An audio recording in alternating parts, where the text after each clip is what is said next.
What up, y'all? It's your boy Millie on it, and we are back with another reaction. Today we got Is LeBron Making Luka Worse by Jimmy High Roller. Now it's been like, what, 3 weeks, almost a month already? I think it's already been a month since Luka was traded to the Lakers.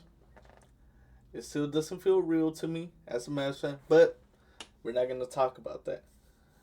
We're going to find out how is LeBron making Luka worse according to Jimmy High Roller. Well, he's questioning it, and I kind of question it too. So let's not waste some more time. Let's find out. Come on. We are now 7 games into the Luka Doncic era in LA, and after getting out to a rough start, things seem to be on the right path for the Lakers and their new superstar. But Luka still doesn't look quite like Luka.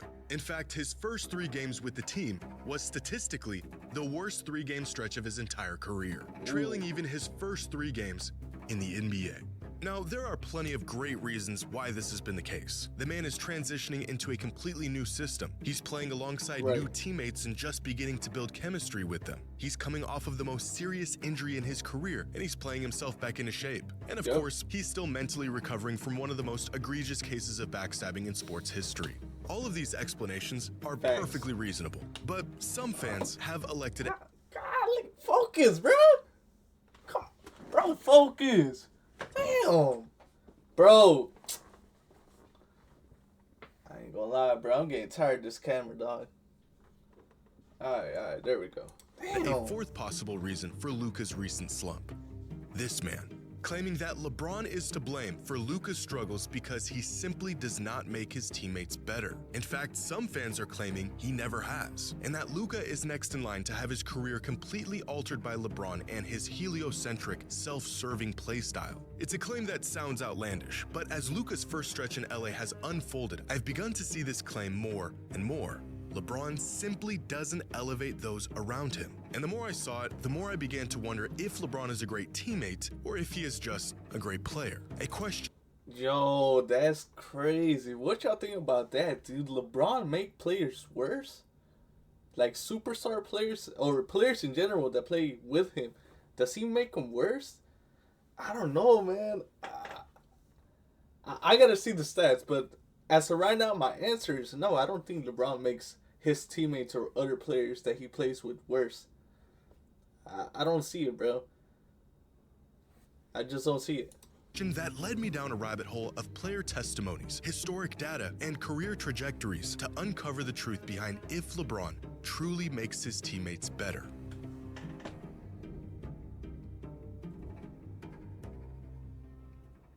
Today's video is sponsored by SeatGeek. Whether you're looking for content from SeatGeek app, code sent off 2007. Dirk Nowitzki, SeatGeek. The year is 2007. Dirk Nowitzki is the MVP frontrunner. Steve Jobs just announced the first iPhone. Kevin Durant is still at Texas. And LeBron just dropped a 40-piece on the Pistons. An early masterpiece within his storied career and fuel to the fire both for fans and critics. At this point, the world was well acclimated to the megastar LeBron was becoming. This kid isn't just good, he may be the best player in the world. But does he make his teammates better? In a Slam article published in March of 2007, the question was already... Yo, this was a question back in 2007? Yo, look at this. March 8, 2007. What the hell? Yo, this has been a topic for almost 20 years now. Being posed. The verdict at the time? It didn't matter. His teammates weren't good enough to make a difference anyways, and he would need to drop 40 bombs to keep his team alive come the playoffs. Which is exactly what he did a month later when he put together one of the most ridiculous carry jobs the NBA has ever seen, dragging an underwhelming Cavs roster to the NBA Finals. Fast forward 18 years, and LeBron is still really good. And the question of if he truly makes his teammates better is still being asked. The latest evidence suggesting he actually doesn't? A 25-year-old superstar Luka Doncic struggling to adapt to a system centered around a 40-year-old LeBron. Career lows almost across the board in his first stretch. All right. First off, yes, as of right now, whose team is it? Who can y'all say who is the who is the man in the Lakers? It can't be two. It cannot be two. It does not work with two. The Lakers is somebody's team. Is it Luka's team or is it LeBron's team? Is it still LeBron's team? Or Luka coming into the Lakers has dethroned LeBron as the man? That's question. That's questions you gotta ask. Two great players, two generational great players, bro. And it's like, whose team is it? I mean, I want to say it's as of right now it's LeBron's team. But eventually, you know, looking into the future, it will be Luka's team. But as of right now, or you know what, even next season, they could start building the team around Luka. Who knows? Team. And although there is a list of perfectly good explanations for Luka's struggles, some suggest the real problem is LeBron. We have seen LeBron elevate countless teammates into real championship caliber players. But we've also seen legitimate talent get suppressed and relegated under LeBron's leadership and play style. So, is there any real validity to this argument? And is LeBron James a great teammate or just a great player? Well, over the course of LeBron's career, he has played with a total of 240 players, but many of these were for just a handful of games. Of the 240, 110 of these teammates played with him for a considerable amount of time, at least a full season of being on the same roster. And out of these 110 past and present teammates, only 27 of them played their best season in the league while playing with LeBron. That's only 25%. The other 75% of his teammates had their best season somewhere else. But this isn't really a fair metric. Many of these players became teammates with LeBron long after their prime years and weren't nearly as good or productive as they were prior to teaming up with LeBron. Now, looking at the most notable and longest tenured teammates of LeBron's career, nearly all of them played better or at least had better seasons without LeBron. And most of these players were in their prime when they became teammates, including Dwayne Wade, Chris Bosh, Kevin Love, and Anthony Davis. But this still doesn't address the progression or regression players have once they team up with LeBron. How players played in the season prior to teaming up with LeBron, how they played in the following season with LeBron, and how they played once they were no longer teammates with him. So here is every player that was a teammate of LeBron's for at least a full season's worth of games. 59 players in total, ranging from Avery Bradley and Rashard Lewis to Anthony Davis and Chris Bosh. Now, of the 52 players who played at least a full season in the league before becoming teammates with LeBron, 26 of them saw an increase in their value and impact after teaming up with him. 24 had a decrease in their value and impact, and 2 of them stayed virtually the same. In other words, about half of LeBron's teammates played better, about half of them played worse, and on average, his presence was essentially a net neutral. But this is where it gets really interesting. Of the 45 players who played seasons following their time with LeBron, in cases where he left the team or they did, 34 of them saw a decrease in their value and impact once they were no longer teammates. On average, when players join LeBron, their value pretty much doesn't change. But once they are no longer teammates with LeBron, their value tends to fall off drastically. Why this happens is completely dependent on the situation and the player. It may be due to aging, readjusting to a new system, or probably the massive LeBron-sized void that is left in his departure. According to this data, overall, having LeBron as a teammate produces an overwhelmingly positive result versus not having him as a teammate. Breaking news, I know, right? But it also tells us that, generally speaking, LeBron doesn't really make his teammates better. This data is far from perfect, but it tells us a lot about the impact LeBron has had and the role he has played throughout his career. Historically, LeBron has made teams better, but not often do we see players, especially established players, take leaps in their game as his teammate. Oftentimes, his sheer dominance and other players fitting around his playstyle being the driving force for his team's success, which is actually revealed within this data, because the players that tend to see the most improvement once they become teammates with LeBron are the ones that mesh well with his playstyle. 3-and-D off-ball scoring threats and shooters that space the floor and benefit from LeBron's playmaking. J.R. Smith, Mo Williams, Channing Frye. Hold on, bro. Hold on. I'm tripping. LeBron played with Dennis Schroeder. Wait, hold on. I'm tripping like crazy, bro. I thought that said Dennis Rodman, bro. My bad. Self-neck. Alright. My bad. I made it out. My bad, bro. Corver, Rashard Lewis, and Shane Battier. Big men have consistently also benefited from playing with LeBron. Players like Ilgauskas, Tristan Thompson, Drew Gooden, JaVale McGee, Ben Wallace, and Timofey Mozgov have all seen a boost in their production and efficiency while playing with LeBron. Now, the players that tend to regress once they become teammates with him are usually the high-usage, ball-dominant players that are pushed into a more passive role when sharing the court with LeBron. Essentially, former first options that have to adjust to being second or at times even third options on offense, changing their touches, their rhythm, and even when and how they operate on the court. Players like Dwayne Wade, Chris Bosh, Kevin Love, Anthony Davis, Rajon Rondo, Russell Westbrook, and possibly where we might eventually find Luka Doncic. And this is the answer to the age-old question we came here to answer today.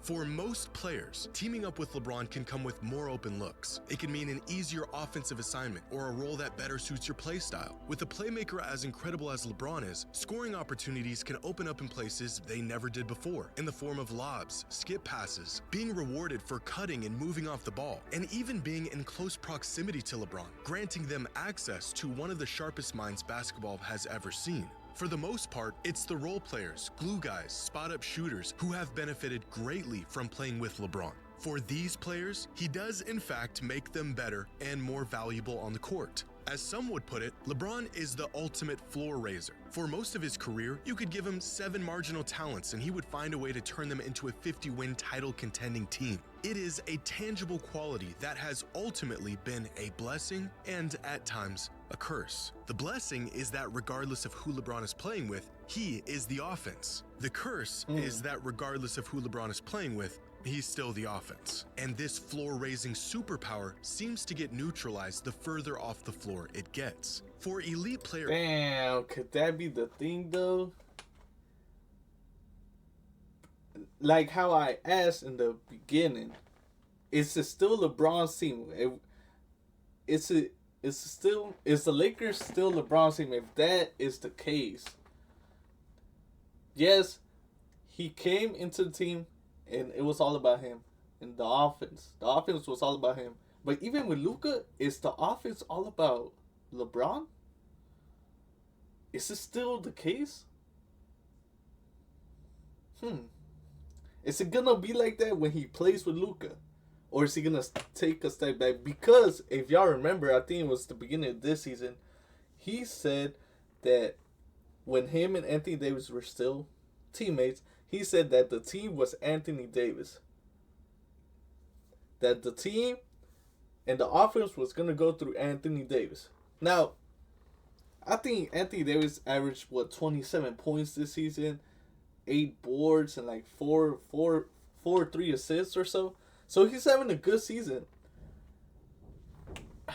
But me personally, I've seen some Lakers games before Luka got traded over there, and what I've seen, bro, the offense was not going through Anthony Davis, man. Maybe it was half and half, but it wasn't all the way going through Anthony Davis. LeBron had a lot to do with it too, man. Hey, say what you want, man, but any team that LeBron's gonna go to, man, I can just see that the offense is gonna revolve around him, and the offense is gonna be him. That's how I see it. That's how I view it. Who are accustomed to running an offense tailor-made for them and their pace and their play style. Playing with LeBron is a massive adjustment. The more your game is predicated on operating with the ball in your hands, the less likely playing with LeBron is going to elevate your game. And so it ends up being the best, high-usage, high-profile, ball-dominant players that usually see a slight decline in their production and impact once they become teammates with LeBron. It's Chris Bosh and Kevin Love going from bona fide first options to hyper-efficient third options with a lighter offensive load. It's players like Anthony Davis and Dwayne Wade going from offensive engines to pieces in what inevitably becomes LeBron's offense. In 2018, Kevin Pelton of ESPN used the Shaney projection system to find out if LeBron made his teammates better. And after analyzing 25 different teammates of LeBron from 2014 to 2018, the numbers indicated that only 9 of them met or exceeded their projected impact once teaming up with LeBron. Pelton's final conclusion after conducting his analysis: any team with James must be careful not to invest too many resources on players who are best with the ball in their hands. Instead, the focus should be finding role players whose games will mesh well with LeBron's. And although So by him saying that, by him saying that, this just means, well, according to him, according to his analytics and his studies, according to him, Luka being a ball handler, Luka and LeBron will not work out. According to this guy, according to the article, it says right here, any team with James must be careful not to invest too many resources on players who are best with the ball in their hands. We all know that Luka performs at his best when he has the ball in his hand. So with that being said, according to him, the LeBron and Luka duo will not work. But yet again, it worked. He won a championship with Kyrie. Kyrie is a ball handler. He's one of the best ball handlers in the game has ever seen. And I feel like also Kyrie needs the ball in his hands for him to go off, man. For him to get involved in the game. So there's some truth to it. There is some truth to it. I will agree to some extent. Focus should be finding role players whose games will mesh well with LeBron's. And although teaming up with LeBron is a transition that has proven to be purely incompatible for some players, a lighter offensive burden is not necessarily an indicator of regression. In fact, in many cases, sacrificing box score numbers and shot attempts and usage is a sacrifice necessary to win. For every player that was forced to take a backseat and transform their game for the sake of LeBron and the team, there's a player who's found success and improvement in being teammates with LeBron. Because LeBron may or may not make you a better player, but he has perpetually made teams better. And it's a trade-off that most players are ready and willing to make if they want to win. Dwayne Wade said that LeBron is the best teammate you could ever have. Chris Bosh said playing with LeBron was a dream and that the game was easy with him. Kevin Love said LeBron made the game easier for all of us. Anthony Davis said LeBron is the best leader I've ever played with. He makes everyone better. And this is the resounding sentiment of most players that have played with LeBron. He is the best player in the world and an even better teammate. LeBron put me in a position to succeed. He's a great teammate. He's a great teammate. He made the game easier for all of us. LeBron is the ultimate teammate. LeBron makes the right play every time. He is an incredible teammate. The number... Y'all heard it. Multiple players said that. And these were just role players. These were star players. Look. Anthony Davis said it. Chris Bosh said it. I think Dwayne Wade was on here too. Kevin Love, we can consider him somewhat of a star. He said it. Ray Allen said it. So, I mean, I've always said that nobody knows more about basketball than the players itself. I've always said that. So if the players said that about LeBron, it has to be true. Now, there might be also some other players that say playing with LeBron just made me worse or whatever, right? But I kind of want to go with what these players are saying. Not these specifically, but just the ones who are, like, they're all saying the same thing. Makes the team better. He's a great leader. He made all of us better. You know what I'm saying? Like, all of these players are somewhat saying the same thing. So it kind of makes me believe that, yes, LeBron is a great teammate and you want to have him as a teammate and you want to play with him. And to some extent, to some role players, you want to play for him, you know? So I don't know if LeBron is making Luka worse. I don't know about that. Davis said LeBron is the best leader I've ever played with. He makes everyone better. And this is the resounding sentiment of most players that have played with LeBron. He is the best player in the world and an even better teammate. LeBron put me in a position to succeed. He's a great teammate. He's a great teammate. He made the game easier for all of us. LeBron is the ultimate teammate. LeBron makes the right play every time. He is an incredible teammate. The numbers and data may get us closer to an objective truth behind this question, but it's the personal testimonies from teammates themselves that, to me, speak louder than anything. And all of this information that we gather here today gives us a small glimpse at where this duo may end up and the sacrifices that will be necessary if they want to tap into their full potential of what they can be as teammates. For 2 decades, LeBron has been the centerpiece to every roster he's ever been on. 240 teammates over the course of 22 years, all of them fitting around him. But at the age of 40, it might be time to pass the torch to a player who is ready to fill a role only LeBron once could.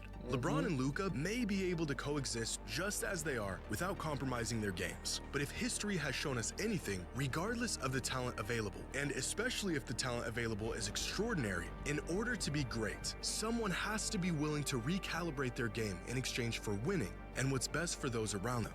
A sacrifice that many great players have made for LeBron, and one that he may soon have to make for his teammate. Hey, that's facts. So, hey, someone is gonna have to sacrifice, and I think it will be LeBron in this duo. LeBron will have to sacrifice for Luka because LeBron is 40, man. He's not too far away from retirement. I personally think he has 3 years max left in the league. Eventually, he's going to have to pass the torch. And who better than, in my opinion, the best player in the NBA, Luka Doncic. So, I think it will benefit LeBron too, man. He's at the age, man, you know, he's not as fast as he once was. You know, maybe he's not the healthiest as he once was. I mean, nah, I can't say that, man. 20 plus seasons, bro. No real injury took a toll into his career, man. So I really can't say injuries, but he is slowing down, man. You know, his defense was not what it once was too. So like he's gonna have, you know, it's gonna work out for him. You know, get some more rest. You know, and yeah, I could see this. I don't see it happening in the middle of this season. But I could see it happening next season, where he will be taking a backseat a little bit, you know, so that Luka can do his thing. So, I personally believe that LeBron does not make teammates worse. If anything, he makes them better and he makes them look good. To some extent, he does make them look good. I'm not gonna name players or nothing, but I do believe he does make certain players too good. All right. That's all. That's how I'm gonna leave it. All right. Shout out to Jimmy High Roller, man. I like the video, man. I like the video. It's a very interesting topic. And I didn't know that some of y'all were really thinking that LeBron was making Luka worse. I didn't know about that. But anyways, we're not gonna end the video yet. I do wanna react to something real quick. Just give me a quick second. Give me a quick second, y'all.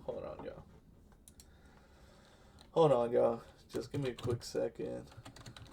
There's something unfortunate that we had to talk about. Let me see.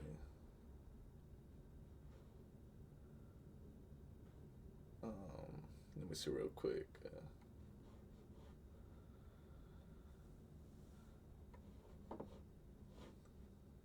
All right, let's do this one real quick. Quick warrior. Oh. Quick warrior.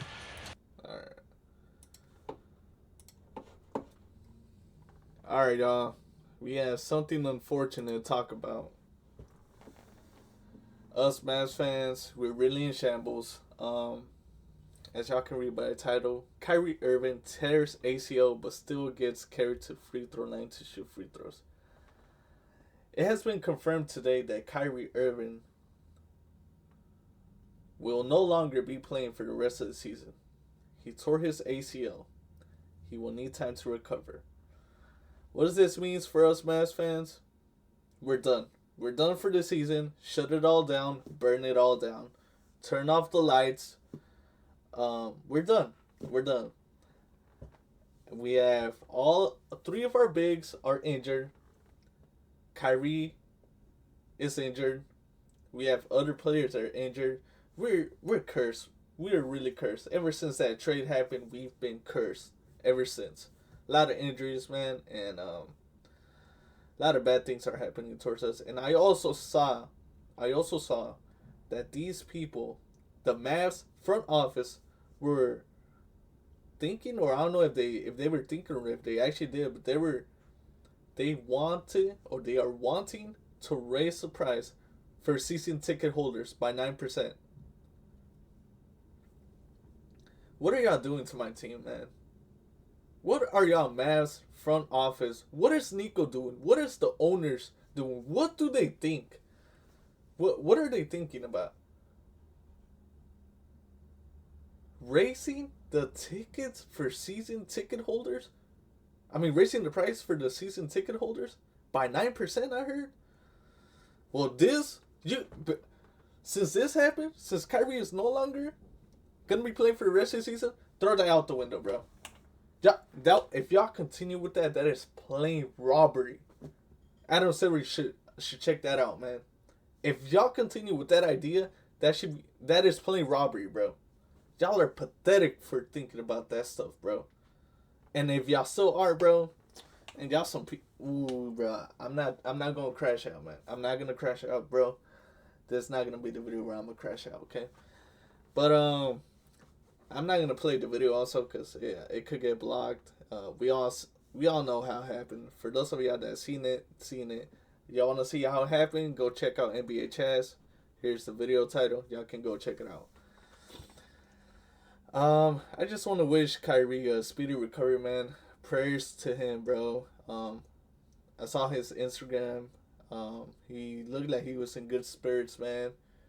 He looked like he was.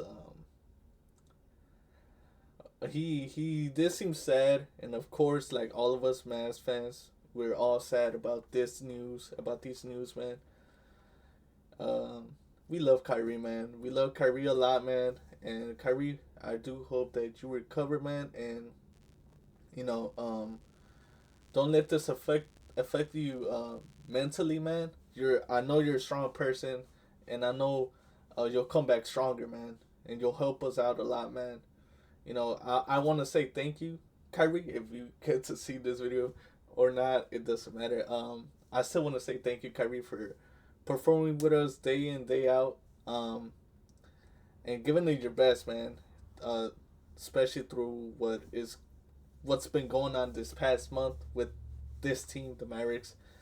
Thank you for still being the leader that you are and showing out, and it doesn't go unnoticed. So I appreciate you, Kyrie. Us Mavs fans, we appreciate you a lot, man. I love you as a player. I love you as a person, man. I think you're a great person. And it sucks that this happened, man. And it really does suck. Wish you nothing but the best and recover. I hope you recover real soon. And take your time, Kyrie. I don't want it to be rushed, and I don't want something else unfortunate to happen. No, just take your time. And whenever you're ready to play, we'll be waiting for you with open arms, okay? Whenever you return, play in the American Airlines Center, crowd is gonna go crazy. I can imagine, bro. Who knows? Maybe I'll go to a game. Maybe I'll go to a game where he plays at the American Airlines Center since his injury. So, yeah. Speedy recovery, Kyrie. Sending prayers to you, man. And we'll be waiting for you, man. Anyways, y'all, I appreciate y'all tuning in. Make sure y'all like and subscribe. We're on the road to 70 subscribers, so I would really appreciate y'all if y'all help me get there. Once again, I appreciate y'all tuning in, and I'll see you on the next time. See ya!